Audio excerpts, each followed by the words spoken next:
Hello everyone, welcome to Learnaculus classes. आज हम लोग क्लास 9 के NCERT साइंस के अध्याय 1 हमारे आसपास के पदार्थ के प्रश्नोत्तर को देखेंगे। तो चलिए स्टार्ट करते हैं। प्रश्नोत्तर पृष्ठ संख्या 4 का पहला प्रश्न है, निम्नलिखित में से कौन से पदार्थ हैं? कुर्सी, वायु, स्नेह, गंध, घृणा, बादाम, विचार, शीत, नींबू, पानी, इत्र की सुगंध। तो इसका आंसर है कुर्सी, वायु, बादाम और नींबू पानी पदार्थ के उदाहरण हैं, क्योंकि इसका कुछ द्रव्यमान होता है और ये स्थान घेरते हैं। जैसा कि हम लोग सभी जानते हैं कि पदार्थ उन्हीं को कहा जाता है जिनका कुछ ना कुछ द्रव्यमान हो और वो स्थान घेरे। तो इसमें स्नेह, गंध, घृणा, विचार, ये सब जो है, इत्र की सुगंध, ये सारे चीज़ जो हैं वो इनका द्रव्यमान नहीं होता और न ही ये स्थान घेरते हैं। ठीक है, तो इसमें से कुर्सी, वायु, बादाम और नींबू पानी ये सब पदार्थ हैं। दूसरा क्वेश्चन देखते हैं, निम्नलिखित प्रेक्षण के कारण बताएं। गर्मा गर्म खाने की गंध कई मीटर दूर से ही आपके पास पहुंच जाती है, लेकिन ठंडे खाने की महक लेने के लिए आपको उसके पास जाना पड़ता है। आखिर इसका क्या कारण है? तो इसका आंसर देखते हैं। गर्मा गर्म खाने की गंध कई मीटर दूर से ही हमारे पास पहुंच जाती है, क्योंकि तापमान बढ़ने पर गर्म खाने से निकलने वाली गैस की कणों की गति बढ़ जाती है, जिससे उसकी गतिज ऊर्जा भी बढ़ जाती है तथा ठंडे खाने की महक की तुलना में विसरण तेजी से होता है। अर्थात गर्म गैसों का विसरण ठंडी गैसों की तुलना में बहुत तेजी से होता है। जैसा कि हम लोग देखते हैं कि किचन में जब भी खाना बनता है तो गर्म खाना जो है वो उसके गैसों का विसरण इतना अधिक होता है कि तेज़ी से उसकी महक जो है हमारे पास चली आती है। लेकिन जब वही खाना ठंडा हो जाता है तो उसमें सुगंध जो है वो नहीं रह जाती है। तीसरा क्वेश्चन है, स्विमिंग पूल में गोताखोर पानी काट पाता है, इससे पदार्थ का कौन सा गुण प्रेक्षित होता है? इसका उत्तर है, स्विमिंग पूल में गोताखोर पानी काट पाता है, इससे पदार्थ के निम्नलिखित गुण प्रेक्षित होते हैं। पहला है, पानी के कणों की बीच की दूरी अपेक्षाकृत अधिक होता है, जिसके कारण पर्याप्त स्थान होते हैं। दूसरा है, जल के कणों के बीच आकर्षण बल कम होता है। जैसा कि हम लोग सभी जानते हैं कि स्विमिंग पूल में पानी जो होती है वो उसका क्षेत्र जो है, एरिया जो बहुत अधिक होता है, उसके वजह से क्या होती है, उसके कणों के बीच की दूरी अधिक होती है, जिसके कारण गोताखोर आसानी से क्या करते हैं, उसे पानी काट पाते हैं। और दूसरा, यदि हम लोग डिस्कस करें, जल के कणों के बीच आकर्षण बल कम होता है, तो स्विमिंग पूल में जो है जब गोताखोर तैरते हैं तो वहाँ पर जो उपस्थित जल होता है उसके बीच के आकर्षण बल जो हैं वो बहुत ही कम होते हैं। नेक्स्ट है, पदार्थ के कणों की क्या विशेषताएं होती हैं? इसका उत्तर है, पदार्थ के कणों की निम्नलिखित विशेषताएं होती हैं। पहला, पदार्थ के कण के बीच रिक्त स्थान होते हैं। दूसरा, पदार्थ के कण एक दूसरे को आकर्षित करते हैं।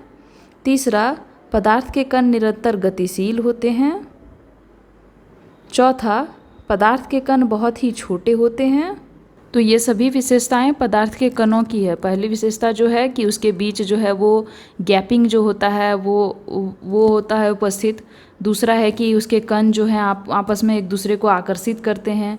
तीसरा है कि उसके कण जो हैं निरंतर गतिशील होते हैं, अर्थात गति में रहते हैं। चौथा है कि उसके कण जो है बहुत ही छोटे छोटे होते हैं। नेक्स्ट क्वेश्चन है, नेक्स्ट हम लोग प्रश्नोत्तर पृष्ठ संख्या 6 का देखने जा रहे हैं। इसका पहला प्रश्न है, किसी तत्व के प्रति इकाई आयतन के द्रव्यमान को घनत्व कहते हैं। घनत्व बराबर द्रव्यमान बटे आयतन। बढ़ते हुए घनत्व के क्रम में निम्नलिखित को व्यवस्थित करें। वायु, चिमनी का धुआं, शहद, जल, चौक, रुई और लोहा, इन सबको जो है बढ़ते हुए घनत्व के क्रम में सजाना है। इसका आंसर है, बढ़ते हुए घनत्व का जो क्रम है वो इस प्रकार है, वायु, चिमनी का धुआं, रुई, जल, शहद, चौक, लोहा। अर्थात इसे जब हम लोग देखते हैं तो ये कह सकते हैं कि सबसे अधिक जो घनत्व होता है वो लोहा का होता है, उससे थोड़ा कम चौक का होगा, उससे कम जो है शहद का होगा, उससे भी कम जल का होगा, फिर उससे कम रुई का होगा, उससे कम चिमनी का धुआं का होगा, और सबसे कम घनत्व जो है वो वायु का होगा। नेक्स्ट क्वेश्चन है, पदार्थ की विभिन्न अवस्थाओं के गुणों में होने वाले अंतर को सारणीबद्ध कीजिए। और इसका दूसरा क्वेश्चन है, निम्नलिखित पर टिप्पणी कीजिए। दृढ़ता, संपीड्यता, तरलता, बर्तन में गैस का भरना, आकार, गतिज ऊर्जा एवं घनत्व। इसका पहला उत्तर हम लोग देखने जा रहे हैं ए नंबर का। पदार्थ की विभिन्न अवस्थाओं के गुणों में अंतर को निम्न सारणी में दर्शाया गया है। सारणी निम्नलिखित है जो हम लोग देखेंगे। तो पदार्थ के गुण जो हैं, हम लोग जैसे जानते हैं पदार्थ 3 प्रकार के होते हैं, ठोस, द्रव और गैस। इन तीनों के गुणों को 1 बाय 1 करके देखेंगे। पहला गुण है आकार। यदि आकार की बात की जाए तो ठोस का जो आकार होता है वो निश्चित होता है और इसकी सीमाएं स्पष्ट होती है। दूसरा है द्रव का जो आकार है वो कोई निश्चित आकार नहीं होता, उसको जिस बर्तन में लिया जाए उसी का रूप धारण कर लेता है।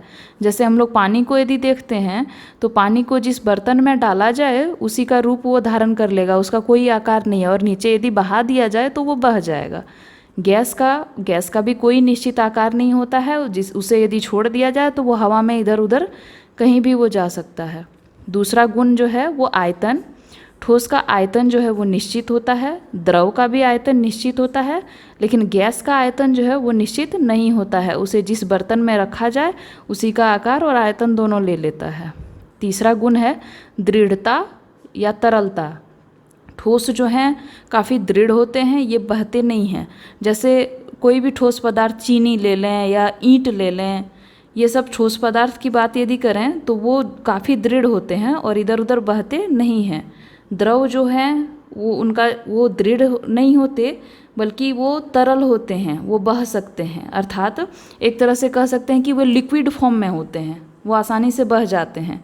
गैस भी बह सकती है, मतलब वो तरल होते हैं। चौथा गुण है कणों के बीच आकर्षण बल। ठोस के कणों के बीच का जो आकर्षण बल होता है, उसके कण बहुत ही आसपास होने के कारण उसका आकर्षण बल बहुत ही अधिक होता है। ठोस से कम जो है वो द्रव का आकर्षण बल होता है, और ठोस और द्रव दोनों से कम जो है वो गैस का आकर्षण बल होता है, क्योंकि गैस के जो कण होते हैं वो बहुत दूर दूर स्थित होते हैं। पांचवा, कणों की स्थिति। इस गुण को देखते हैं कि ठोस का जो कण होता है वो बहुत पास पास होता है। द्रव का जो कण होता है वो ठोस के तुलना में जो है कुछ रिक्त स्थान उसमें पाए जाते हैं।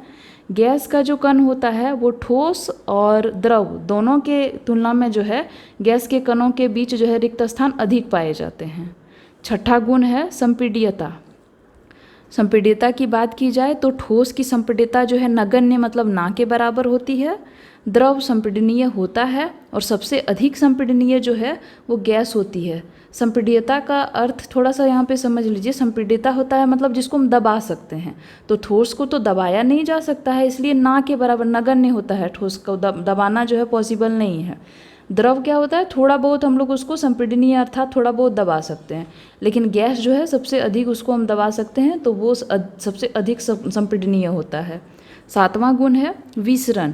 विसरण एक तरह से कहते हैं कि फैलना, कितना फैल सकता है। तो ठोस जो है, एक ठोस पदार्थ दूसरे ठोस पदार्थ के साथ मिल नहीं सकते, अर्थात विसरित नहीं हो सकते। द्रव जो है, द्रव में ठोस और गैस का विसरण होता है, दोनों पदार्थ।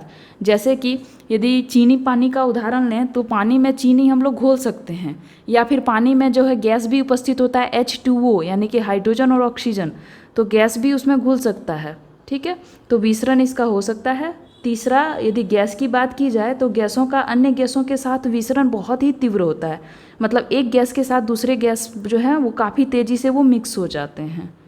तो ये सारे गुण जो हैं वो पदार्थ के गुण थे, ये सातों गुण हम लोगों ने देखा। अब दूसरा क्वेश्चन इसका जो है उसका उत्तर देख रहे हैं। इसमें जो है बहुत सारे गुण थे, उन गुणों पर अब टिप्पणी करना है। पहला गुण है दृढ़ता। दृढ़ता। दूसरा गुण है संपीड्यता। तीसरा गुण है तरलता। चौथा गुण है बर्तन में गैसों का भरना। पांचवा है आकार, और छठा है गतिज ऊर्जा, और लास्ट है घनत्व। इन सारे गुणों को 1 बाय 1 करके देखेंगे। पहला जो है दृढ़ता। दृढ़ता किसे कहते हैं, तो पदार्थ का वह गुण जो बाह्य बल के विरुद्ध अपने आकार को बनाए रखने की चेष्टा करता है दृढ़ता कहलाता है। ठोस में कणों के बीच आकर्षण बल अधिक होता है, इसलिए ये दृढ़ होते हैं। द्रव और गैस दृढ़ नहीं होते हैं। दृढ़ता एक तरह से रिजिडिटी उसको बोलते हैं, जो काफ़ी कठोर हो। ठीक है, तो पदार्थ में यदि हम लोग देखें तो पदार्थ के तीनों रूपों ठोस, द्रव, गैस में सबसे अधिक दृढ़ कौन होता है? ठोस होता है।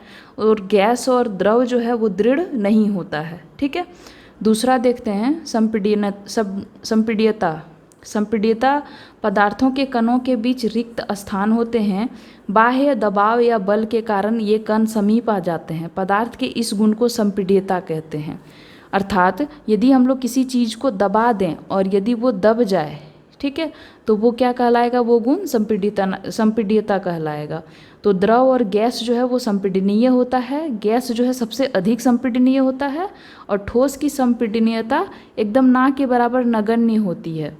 इसलिए उसका आकार और आयतन ठोस का जो है वो बदलता नहीं है, वो निश्चित होता है, क्योंकि वो संपीडनीय नहीं होता है, वो दबता नहीं है। इस गुण के कारण क्या होता है? अत्यधिक आयतन की गैस को कम आयतन वाले सिलेंडर में जो है संपीड़ित करके किया जा सकता है, यानी कि उसको दबा करके भरा जा सकता है। ठीक है, तीसरा है तरलता, लिक्विडिटी जिसको कहते हैं। तरलता मतलब एक तरह से बहना, जो बह जाता है। पदार्थों के बहने की प्रवृत्ति को क्या कहते हैं? तरलता कहते हैं। द्रव तथा गैस जो है वो बह जाती है, इसलिए इन्हें तरल पदार्थ कहते हैं। ठोस बिल्कुल नहीं बहते। अब हम लोग हमेशा जो है जैसे चीनी का एग्जाम्पल ले रहे हैं या ईंट का, किसी चीज़ का, किसी ठोस पदार्थ का एग्जाम्पल ले रहे हैं, मेज का ले रहे हैं, तो ये सब क्या बहते हैं? नहीं, जैसे हैं वो वैसे ही रहते हैं उसी अवस्था में। ठीक है, लेकिन गैस और जो द्रव वो दोनों जो होता है वो क्या होता है? वो बह जाते हैं। गैस तो सभी दिशाओं में बह सकती है। गैसों की तरलता द्रवों से क्या होती है? बहुत ही अधिक होती है, क्योंकि इनमें कणों के बीच की दूरी अपेक्षाकृत बहुत अधिक होती है तथा आकर्षण बल एकदम ना के बराबर कम होता है। ठीक है, नेक्स्ट है बर्तन में गैस का भरना। किसी बर्तन में गैस को आसानी से भरा जा सकता है क्योंकि इसके कण सभी दिशाओं में तीव्र गति से चलते हैं तथा बर्तन में पूर्णतः फैल जाते हैं। ऐसा इसके कणों की अत्यधिक गतिज ऊर्जा और नगण्य अंतराण्विक बल के कारण होता है। कहता है बर्तन में यदि गैस भरें तो उसमें क्या होता है? आसानी से हम लोग भर सकते हैं। क्यों? क्योंकि गैस जो है पढ़े हम लोग, जब उसका गुण पढ़े तो वो पढ़े थे कि विसरण जो है, गैसों का विसरण काफ़ी तेज़ी से होता है, मतलब वो काफ़ी जल्दी फैलते हैं और उसकी गतिज ऊर्जा जो है बहुत ही अधिक होता है, लेकिन अंतराण्विक बल क्या होता है? एकदम ना के बराबर होता है। ठीक है, नेक्स्ट है आकार। ठोस पदार्थ अधिकतम अंतराण्विक बल होता है ठोस पदार्थ में, इसलिए उसका आकार निश्चित होता है।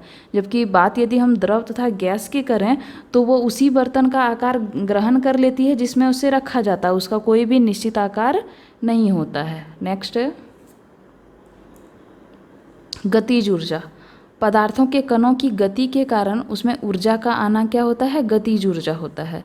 गैसों में सर्वाधिक गतिज ऊर्जा होती है क्योंकि ये तीव्र गति से सभी दिशाओं में चलती है तथा कण तेजी से कंपन भी करते हैं। द्रव में गैसों से कम तथा ठोस में न्यूनतम गतिज ऊर्जा होती है, मतलब एकदम ना के बराबर होती है ठोस में, लेकिन द्रव में उससे अधिक। लेकिन सबसे अधिक यदि गतिज ऊर्जा की बात की जाए तो गैसों में सबसे अधिक गतिज ऊर्जा होती है। नेक्स्ट घनत्व। घनत्व किसे कहते हैं? तो किसी पदार्थ का घनत्व प्रति इकाई आयतन के द्रव्यमान के बराबर होता है। अर्थात हम लोग कह सकते हैं घनत्व जो होता है वो द्रव्यमान बटे आयतन होता है। ठीक है, घनत्व को डेंसिटी कहा जाता है, द्रव्यमान को मास कहा जाता है, आयतन को क्या कहा जाता है? वॉल्यूम कहा जाता है। तो इसको हम इस तरह से दर्शा सकते हैं D=m/v। ठीक है,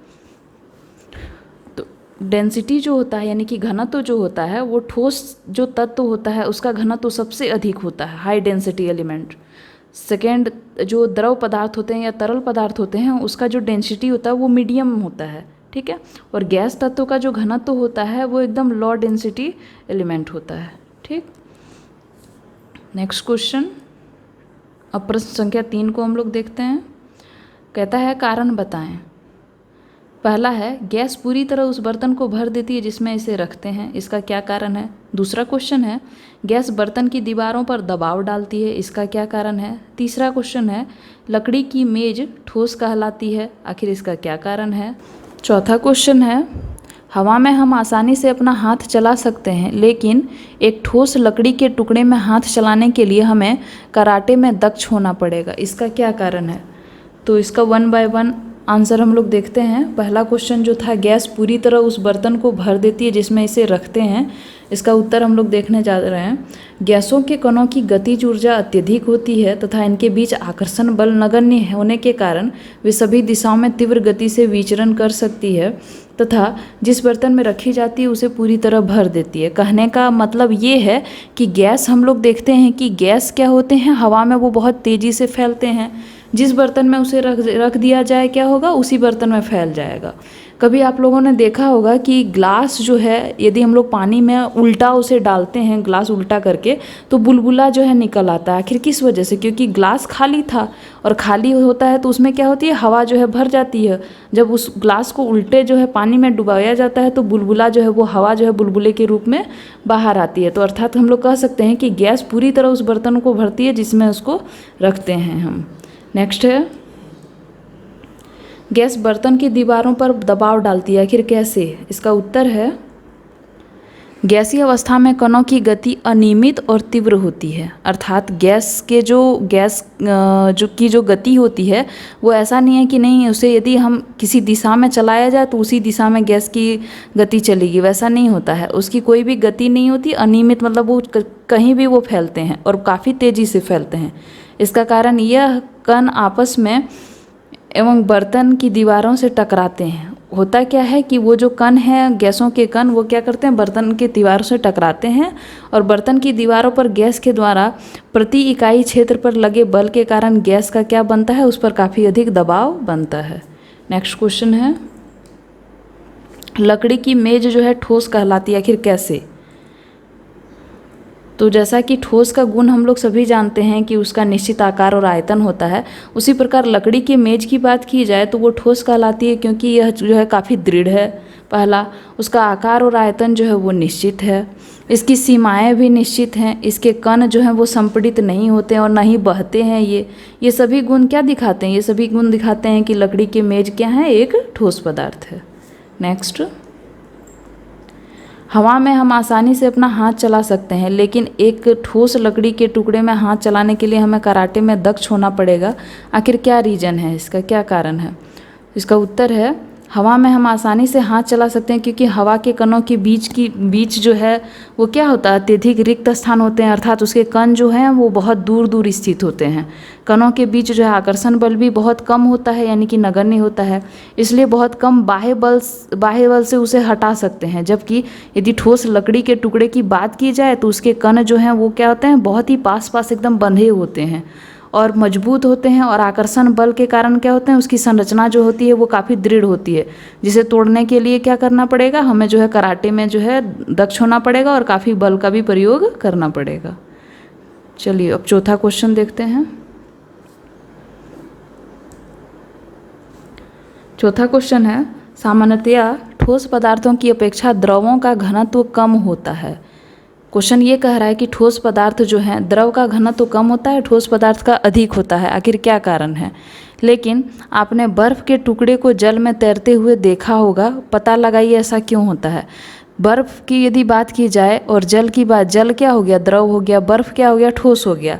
अभी तुरंत हम लोग पढ़े कि ठोस पदार्थ का जो है घनत्व क्या होता है, वो द्रव की अपेक्षा जो है कम होता है। तो आखिर वो जल में कैसे तैरता है यदि अधिक उसका कम होता है तो इसका उत्तर देखते हैं।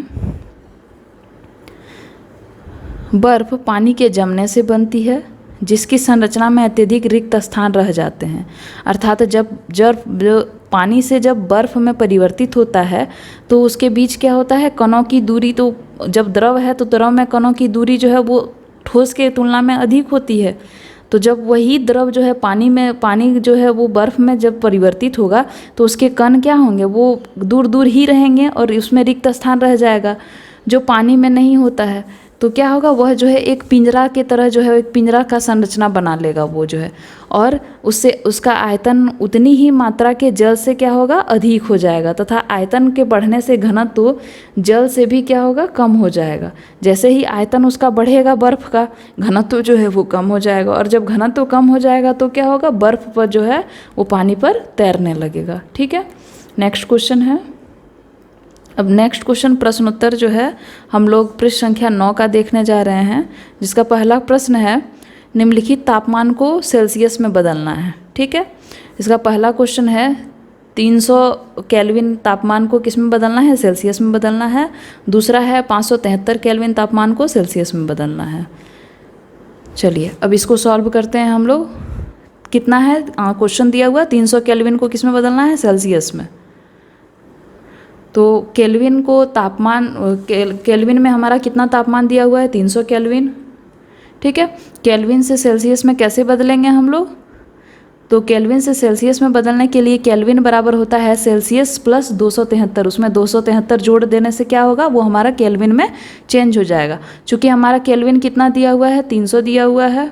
ठीक है, तो 300 प्लस डिग्री सेल्सियस रहने देते हैं, उसमें 273 जोड़ देते हैं। अब 273 इधर बराबर के इधर प्लस में है, तो वो उधर जो है क्या हो जाएगा, उधर आकर के जो है माइनस में हो जाएगा वो। ठीक है,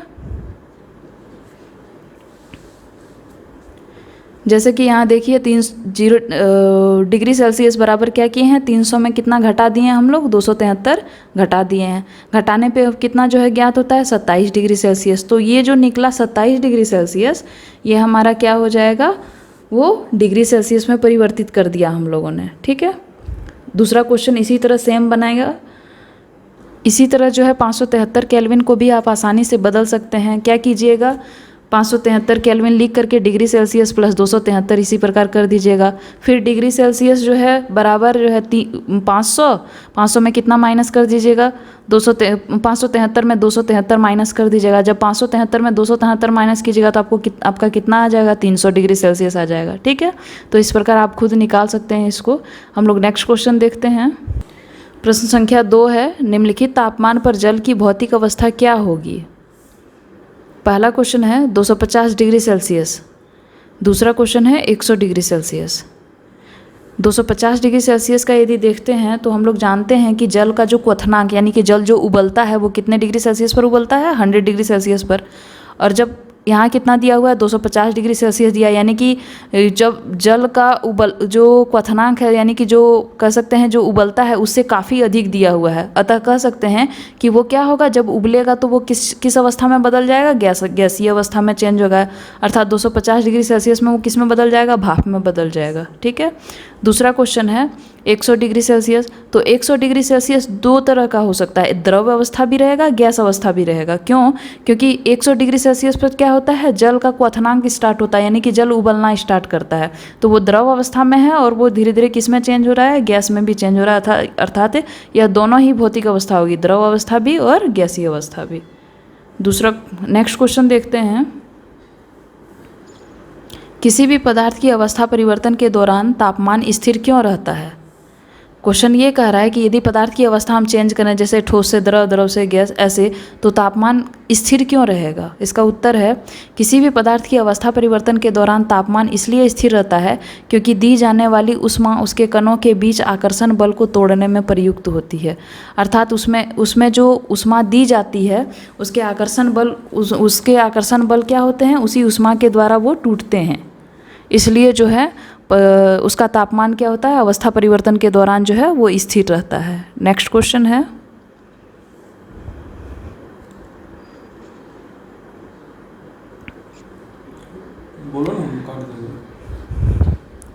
अतः इस प्रकार अवस्था परिवर्तन के दौरान दी गई ऊष्मा को गुप्त ऊष्मा, गलन की गुप्त ऊष्मा या वाष्पीकरण की गुप्त ऊष्मा भी कहा जाता है। ठीक है, नेक्स्ट क्वेश्चन है,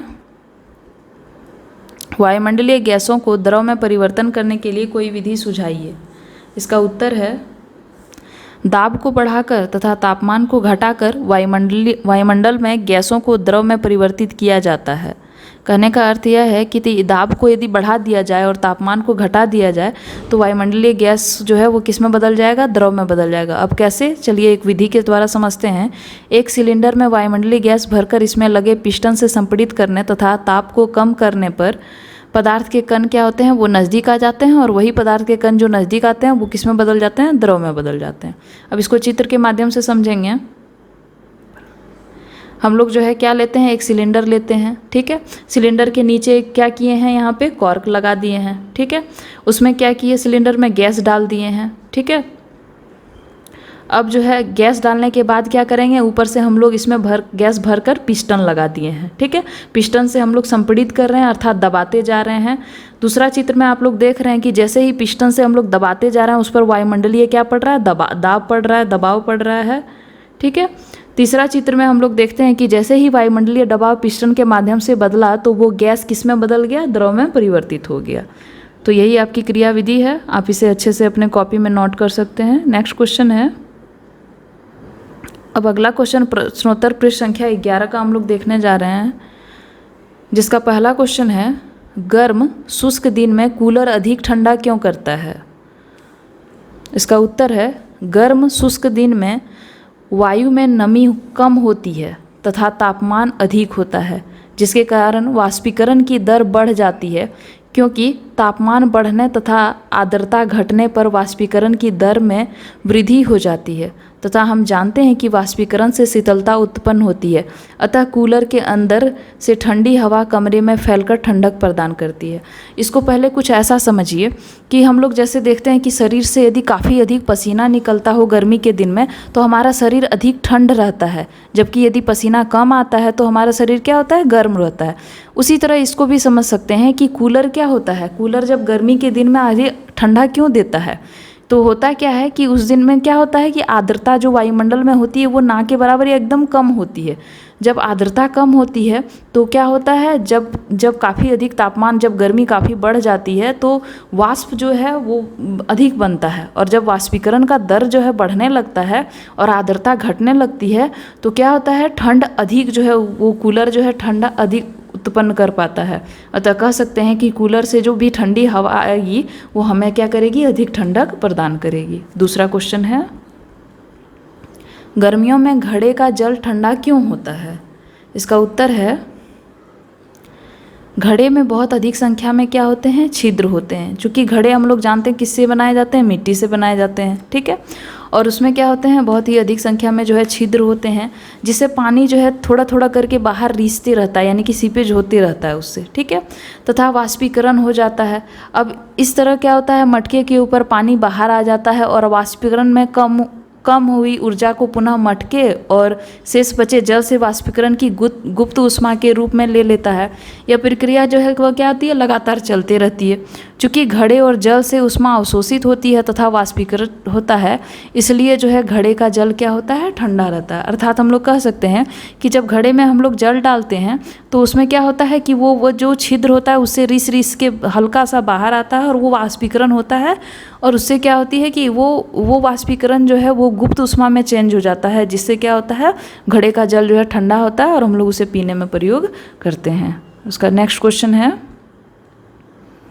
एसीटोन, पेट्रोल या इत्र डालने पर हमारी हथेली जो है ठंडी हो जाती है।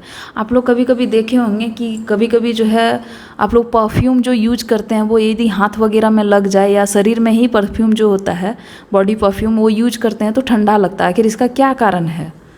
इसका उत्तर है कि एसीटोन, पेट्रोल या इत्र डालने पर हमारी हथेली इसलिए ठंडी हो जाती है क्योंकि इसके कण हथेली या इसके आसपास से ऊर्जा प्राप्त कर लेती है और वाष्पीकृत हो जाते हैं, जिससे हथेली पर शीतलता महसूस होती है। वाष्पीकरण के कारण जो है वो शीतलता होती है। जनरली होता क्या है कि जब हम लोग परफ्यूम, पेट्रोल या एसीटोन ये सब कुछ यदि हाथ वगैरह में पड़ता है तो क्या होता है, वाष्पीकरण बहुत ही तेज़ी से होता है, और जब वाष्पीकरण बहुत ही तेज़ी से होता है तो वो हमें क्या करता है, शीतलता प्रदान करता है। नेक्स्ट क्वेश्चन है, कप की अपेक्षा प्लेट से हम गर्म दूध या चाय जल्दी क्यों पी लेते हैं। क्वेश्चन कह रहा है कि आखिर क्या कारण है कि कप में जो है हम लोग कप में जो है हम लोग को चाय या दूध पीने में देर लग जाती है, जबकि प्लेट में तुरंत पी लेते हैं। इसका उत्तर है, ऐसा इसलिए होता है क्योंकि प्लेट की सतह की क्षेत्रफल कप की सतह के क्षेत्रफल से अधिक होता है, और जितना अधिक सतही क्षेत्रफल होगा वाष्पीकरण उतना ही जल्दी होगा, जिससे दूध या चाय जो है क्या हो जाती है, वाष्पीकरण के कारण जल्दी ठंडी हो जाती है। इस तरह हम प्लेट से क्या करते हैं, दूध या चाय जल्दी से पी लेते हैं। नेक्स्ट क्वेश्चन है, गर्मियों में हमें किस तरह के कपड़े पहनने चाहिए। इसका उत्तर है, गर्मियों में हमें हल्के रंग वाले सूती कपड़े पहनने चाहिए। जनरली होता क्या है, जो लाइट कलर का जो कपड़ा होता है यानी कि हल्के रंग के जो कपड़े होते हैं वो ऊष्मा अवशोषित नहीं करते हैं, तथा सूती कपड़ों में छिद्र होते हैं जिससे पसीना क्या होता है, धीरे धीरे अवशोषित हो जाता है और वाष्पीकरण तेजी से होता है उससे। इस क्रिया में हमारी त्वचा से वाष्पीकरण की गुप्त ऊष्मा ली जाती है। इस तरह जो क्या होता है, त्वचा से ऊष्मा निकलने के कारण जो है हमारा शरीर ठंडक और आरामदायक महसूस होता है। नेक्स्ट क्वेश्चन है, अब अगला क्वेश्चन हम लोग प्रश्नोत्तर पृष्ठ संख्या 13-14 का देखने जा रहे हैं। इसका पहला क्वेश्चन है, निम्नलिखित तापमान को किस में बदलना है, सेल्सियस में बदलना है। चलिए देखते हैं। इसका नंबर ए है 293 केल्विन को किस में बदलना है, सेल्सियस में, और बी नंबर है 470 केल्विन को किस में बदलना है, सेल्सियस में। तो इस तरह के क्वेश्चन हम लोग पहले भी सॉल्व कर लिए हैं। चलिए देखते हैं इसको क्या करना है। 293 केल्विन है, इसको किस में बदलना है, सेल्सियस में बदलना है। ठीक है, तो केल्विन का तापमान कितना दिया हुआ है, जो है 293 केल्विन दिया हुआ है। केल्विन से सेल्सियस में कैसे बदलेंगे, तो केल्विन से सेल्सियस में बदलने के लिए जो है केल्विन बराबर क्या होता है, सेल्सियस प्लस 273। केल्विन हमारे पास कितना दिया हुआ है, 293।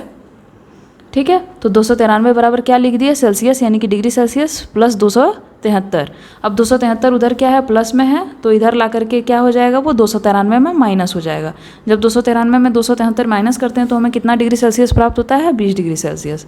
इसी तरह जो है दूसरा क्वेश्चन भी आप खुद से सॉल्व कर सकते हैं।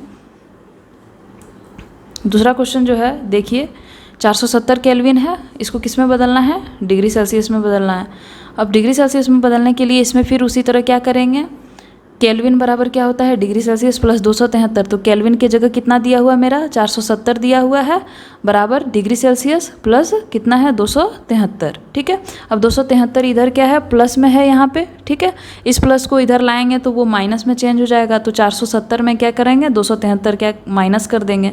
जब इसको माइनस करते हैं तो कितना डिग्री सेल्सियस आता है, 197 डिग्री सेल्सियस। तो इस तरह जो है आसानी से आप क्वेश्चंस को बना सकते हैं।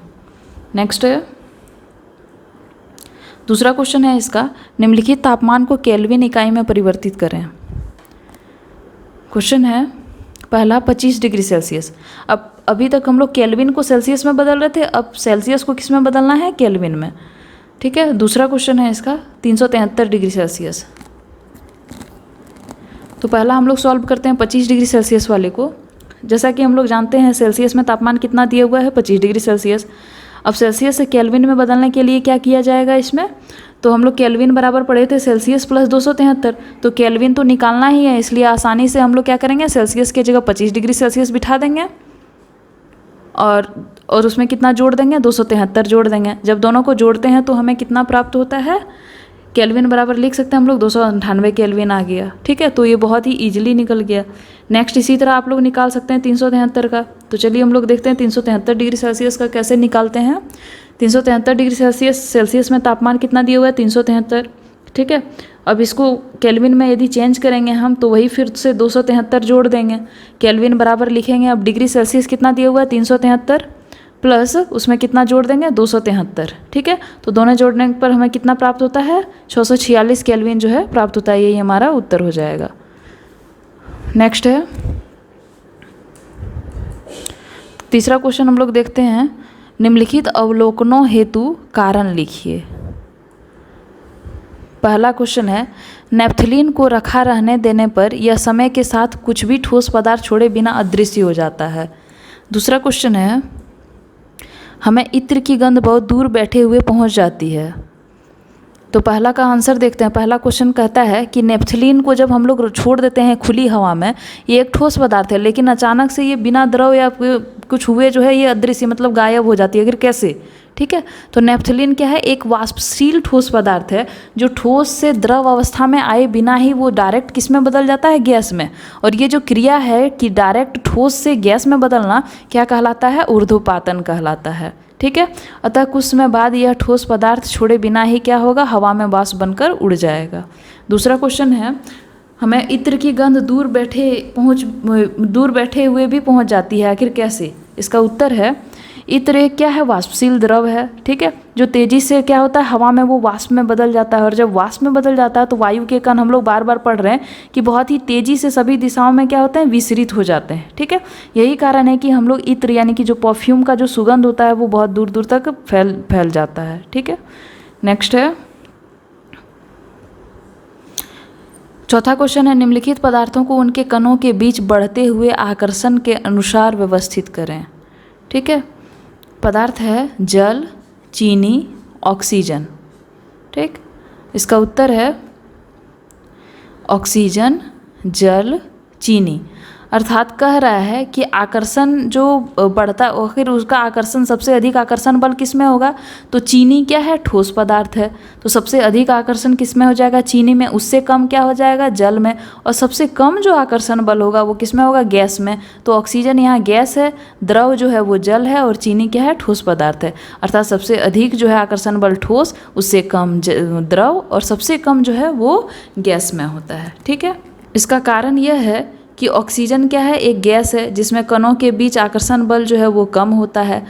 द्रव जो है जैसे जल में गैस से अधिक, और ठोस में कणों के बीच जो है सर्वाधिक मजबूत आकर्षण बल होते हैं। ठीक है, इसको तो मैंने समझा ही दिया कि गैस में जो आकर्षण बल होता है वो काफ़ी अधिक होता है, उससे कम किस में होता है, द्रव में। और सबसे कम जो आकर्षण बल होता है वो किस में होता है, गैस में होता है। ठीक है, नेक्स्ट क्वेश्चन है, निम्नलिखित तापमानों पर जल की भौतिक अवस्था क्या है। पहला तापमान दिया हुआ है 25 डिग्री सेल्सियस, दूसरा है 0 डिग्री सेल्सियस, तीसरा है 100 डिग्री सेल्सियस। तो पहला तापमान जो है वो 25 डिग्री सेल्सियस जो है, इस पर जल क्या होगा, वो द्रव अवस्था में ही रहेगा, क्योंकि हम लोग जानते हैं कि 25 डिग्री सेल्सियस जीरो से 100 के बीच जो होता है ये सब जो है वो जल किस में रहेगा, द्रव अवस्था में रहेगा। दूसरा जो है वो 0 डिग्री सेल्सियस पर जल क्या रहेगा, वो ठोस अवस्था में रहेगा, यानी कि बर्फ अवस्था में रहेगा। ठीक है, और द्रव अवस्था में भी हो सकता है, क्योंकि जल का जो फ्रीजिंग पॉइंट होता है या हिमांक जो होता है, या जमनांक भी इसको कहते हैं। ठीक है, तो जमनांक, हिमांक या फ्रीजिंग पॉइंट जो होता है वो कितना होता है, और बर्फ़ का गलनांक दोनों जो है वो 0 डिग्री सेल्सियस होता है। अर्थात यानी कि बर्फ़ जो पिघलना शुरू करेगा वो 0 डिग्री सेल्सियस में ही करेगा, और जल यदि जमना शुरू करेगा 0 डिग्री सेल्सियस में करेगा। अतः कह सकते हैं कि वह ठोस अवस्था में भी और द्रव अवस्था दोनों में होगा 0 डिग्री सेल्सियस में। ठीक है, तीसरा है 100 डिग्री सेल्सियस। 100 डिग्री सेल्सियस में, इस पर पहले भी हम लोग डिस्कस किए कि 100 डिग्री सेल्सियस क्या होता है, वो द्रव अवस्था और गैस अवस्था दोनों में संभव हो सकता है। क्यों, क्योंकि 100 डिग्री सेल्सियस में जल का क्वथनांक स्टार्ट होता है, यानी कि जल उबलना स्टार्ट करता है।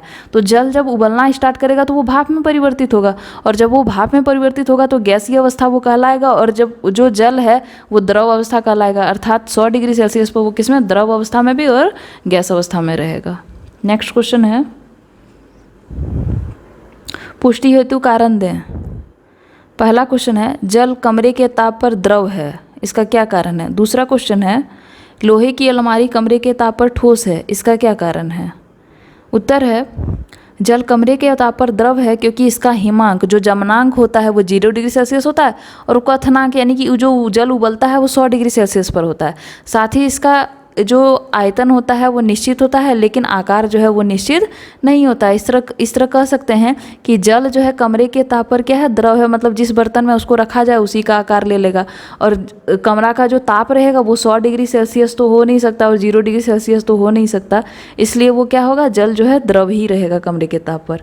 दूसरा क्वेश्चन है, दूसरे क्वेश्चन का आंसर है, लोहा की अलमारी कमरे के ताप पर क्या होगा, ठोस होगा, क्योंकि जो लोहा का जो गलनांक होता है वो कमरे के ताप से काफ़ी अधिक होता है, इसलिए वो गल तो नहीं सकता है। ठीक है, इसका आकार और आयतन क्या होता है ठोस का, वो निश्चित होता है, और वह दृढ़ भी होता है, बहता नहीं है, इसलिए लोहा का अलमारी क्या होगा, कमरे के ताप पर ठोस ही रहेगा। नेक्स्ट क्वेश्चन है, 273 केल्विन पर बर्फ को ठंडा करने पर तथा जल को इसी तापमान पर ठंडा करने पर शीतलता का प्रभाव अधिक क्यों होता है। इसका उत्तर है, 273 केल्विन या 0 डिग्री सेल्सियस दोनों कह सकते हैं हम लोग, इस पर बर्फ किसी पदार्थ या माध्यम से गुप्त उष्मा लेती है जो इसकी अवस्था में परिवर्तन लाता है, फिर इसके ताप में क्या करता है, वृद्धि करता है। परंतु इसी ताप पर जल केवल ताप में वृद्धि के लिए उष्मा प्राप्त करता है। बर्फ के गलन या संगलन की गुप्त उष्मा कितनी होती है, 3.34 × 105 जूल होती है। अर्थात प्रति इकाई किलोग्राम बर्फ को जल में बदलने के लिए पदार्थ से 3.34 × 105 जूल ऊष्मा की आवश्यकता जो है पड़ती है। इसलिए बर्फ़ जो है अधिक शीतलता प्रदान करती है, क्योंकि जल किसी प्रकार की गुप्त ऊष्मा जो है वो नहीं लेता है। तो हम कह सकते हैं कि बर्फ़ जो है गुप्त ऊष्मा के ही कारण जो है हम लोगों को शीतलता देती है। नेक्स्ट है, उबलते हुए जल अथवा भाप में से जलने की तीव्रता किसमें अधिक महसूस होगी। क्वेश्चन ये कह रहा है कि जब पानी खौल रहा हो उसमें जलेंगे, ठीक है, उसमें पानी में हाथ डालने से जलेंगे या फिर सिर्फ उसका भाप लगेगा उसमें जलेंगे, ठीक है। तो इसका उत्तर है भाप में जलने की तीव्रता अधिक महसूस होगी। भाप में क्यों अधिक महसूस होगी, क्योंकि जब चेंज होगा वो 100 डिग्री सेल्सियस, जब जल उबलना शुरू करेगा तो 373 केल्विन अर्थात 100 डिग्री सेल्सियस तापमान पर भाप और वाष्प के कण उसी तापमान पर पानी के कणों की अपेक्षा क्या करती है, ऊर्जा अधिक होती है, क्योंकि भाप के कणों ने वाष्पीकरण की गुप्त ऊष्मा के रूप में अतिरिक्त ऊष्मा अवशोषित कर ली है।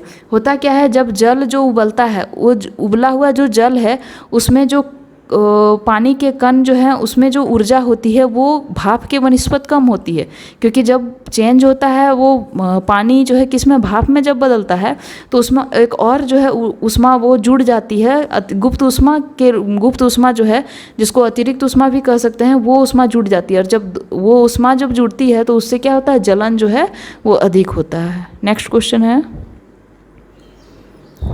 निम्नलिखित चित्र के लिए ए बी सी डी ई तथा एफ की अवस्था परिवर्तन को नामांकित कीजिए। चित्र कुछ इस प्रकार से है, आप लोग देख रहे हैं कि ठोस, द्रव, गैस है, A B C D E F सारा कुछ जो है यहाँ पे डिनोट किया गया है। तो आखिर इसका जो है कौन सी अवस्था है, आखिर ये परिवर्तन जब होगा इसमें तो कौन सी अवस्था में होगा। तो इसका आंसर देखते हैं। पहला है, जब ए नंबर देखिए यहाँ पे, ए जो है वो ठोस से किस में बदल रहा है, द्रव में बदल रहा है। तो ठोस से द्रव में बदलना क्या कहलाता है, संलयन कहलाता है, ठीक है। दूसरा बी जो है, बी किस में चेंज हो रहा है, द्रव से जो है वो गैस में चेंज हो रहा है। तो द्रव से गैस में चेंज हो रहा है, हम लोग जानते हैं कि पानी को जब वो खौलते हैं, खौला करके जब गैस में बदलता है तो वाष्प बनता है, तो इसलिए ये क्या कहलाएगा, वाष्पीकरण कहलाएगा। सी आप लोग देख रहे हैं, सी किससे बदल रहा है, गैस से द्रव में बदल रहा है, ठीक है। तो गैस से द्रव में बदलना यानी कि जब पानी जब खोलते हैं उसके ऊपर जब ढक्कन ढक देते हैं तो देखते हैं वो जो भाप जो है फिर से वो पानी में चेंज हो जाता है, यानी कि वो जो कहलाता है भाप का पानी में फिर से चेंज होना, यानी कि वो संघनन कहलाता है। नेक्स्ट है, डी है, द्रव से किस में बदलना, ठोस में बदलना, ठीक है। तो द्रव से जो ठोस में बदल रहा है, तो कोई भी द्रव यानी कि पानी का ही उदाहरण लेते हैं, जब वो बर्फ़ बन जाता है तो वो जमना कहलाता है, जमनांक जिसको कहते हैं जमना, ठीक है। ई है कि डायरेक्ट ठोस से किस में बदल रहा है, गैस में बदल रहा है, ठीक है। तो डायरेक्ट जब ठोस से गैस में बदलता है तो वो क्या कहलाता है, ऊर्ध्वपातन कहलाता है। जैसे हम लोग एग्जांपल लेते हैं कपूर, आप लोग जानते होंगे कपूर का, कपूर क्या होता है, रखे रखे जो है वो उड़ जाता है। हम लोग बोलते हैं कि ये उड़ गया, उड़ नहीं जाता है, एक्चुअली होता क्या है, वो ठोस पदार्थ है और ठोस से वो डायरेक्ट किस में बदल जाता है, गैस में बदल जाता है, ठीक है। तो वो ऊर्ध्वपातन कहलाता है। नेक्स्ट है एफ नंबर, एफ नंबर क्या हो रहा है, गैस से किस में बदल रहा है, ठोस में, ठीक है। तो गैस से डायरेक्ट ठोस में बदलना वो जो विधि होती है वो क्या कहलाती है, निक्षेपण कहलाती है, ठीक है। तो इस तरह सारी अवस्थाओं को हम लोगों ने जाना, ठीक है। इसका क्वेश्चन आंसर यहीं पे कंप्लीट होता है। उम्मीद है आप लोगों को पसंद आया होगा, ठीक है। यदि आप लोगों को पसंद आया हो तो लाइक, शेयर, सब्सक्राइब जरूर करें। Thank you.